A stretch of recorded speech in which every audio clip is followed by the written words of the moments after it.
In today's gospel, when the disciples and crowds are shushing Bartimaeus on the roadside and brushing him aside to hustle Jesus along like so many celebrity handlers, Jesus, in his steadfast, non-anxious way, stands still. And he calls Bartimaeus to come. Our New Revised Standard Version says, "They called the blind man, saying to him, 'Take heart, get up, he is calling to you.' While the Message says, 'It's your lucky day, get up, he's calling you to come.'" Eugene Peterson led a small church in Maryland that grew from 50 to 500 during his 30 years there.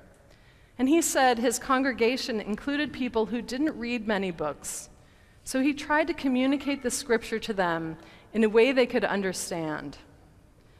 I only very recently began to appreciate the wisdom of Eugene Peterson when I heard an interview with him.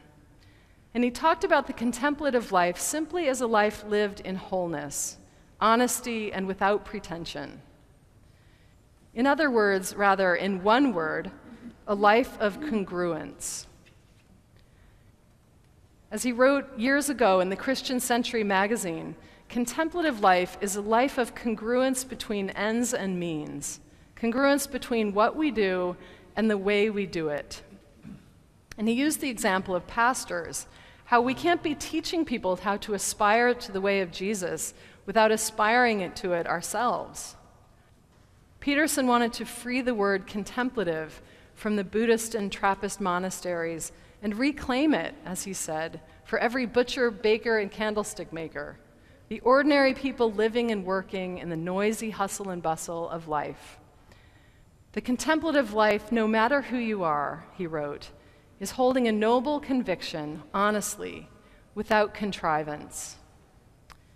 In church, for example, it's a slippery slope to becoming so busy we forget to live out our message of Jesus-like simplicity, inner stillness, and presence to one another, ourselves. Eugene Peterson was congruent. He knew that to be a good pastor, he had to get down out of the pulpit and be real with the people. Scholar that he was, he couldn't preach sermons full of Greek and Hebrew references and expect them to keep up with him. He had to make the Bible into a book they could readily grasp and apply to their daily lives. If he was going to preach to people about how to love one another, he had to live it himself in meaningful human relationships with them. Peterson reminded me that we can't participate in God's work and insist on doing it our own way. He wrote, "Christ is the way, the truth, and the life. If we didn't do it his way, we mess up the truth and we miss out on the life." That is a way in which our means exemplifies our ends in what we do. I can't practice my centering prayer every day and not practice that unbearable lightness of letting go of my own and others' shortcomings in my daily life.